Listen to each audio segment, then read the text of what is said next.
Today we're talking about Annihilation, the new map pack for Call of Duty Black Ops. We have 4 new multiplayer maps, Hangar 18, Silo, Drive-In, and Hazard, and a new zombies map called Shangri-La. Hangar 18 is based in the highly controversial Area 51, and it has a lot of Easter eggs that play up the conspiracy theory aspect. Hangar 18 is a medium-sized map. It has a pretty classic multiplayer gameplay structure. All the paths lead through and around the hangar. It kind of caters for all game types. You've got your close quarters going through the hangar. You've also got some sniper points as well. Strategically, you want to hold down the hangar. If you can work with your teammates to really control the 4 main flow points, then you're going to dominate the map.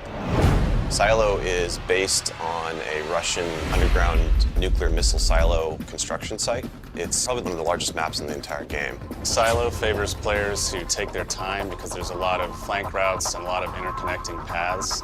So players who are smart and use decoys and pay attention to the mini-map are going to be more successful. You can't really stick around in one place for too long because you're going to get shot from multiple angles. You really need to learn how to play the map, how the paths flow, and you need to stay on the move.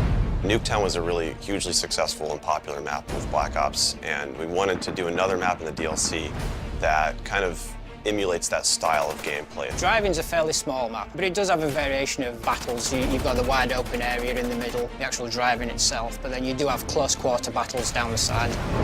So Hazard was inspired by one of our World at War maps called Cliffside, but it's a complete reimagining of it.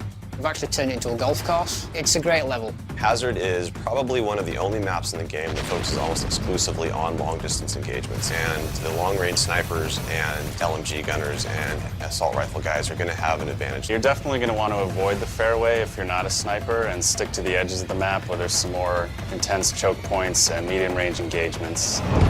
The story in Shangri-La is shrouded in mystery. I love to leave it up to the fans to derive their own ideas from it and also discover the facts that we put in there. I hope they really get the sense that we've taken this to just a whole nother level with the new weapons, the new environment, the new ways of getting around the map and things like that. There's a lot of holding areas, escape hatches, and things that let you get out at the last minute, which is a contrast to Call of the Dead, where it was a very wide open map. This is a much tighter map. Don't hold out too long. If things look like they're getting rough, get out of there.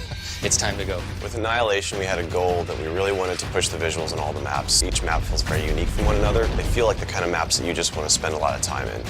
Annihilation hits Xbox Live Marketplace on June 28th.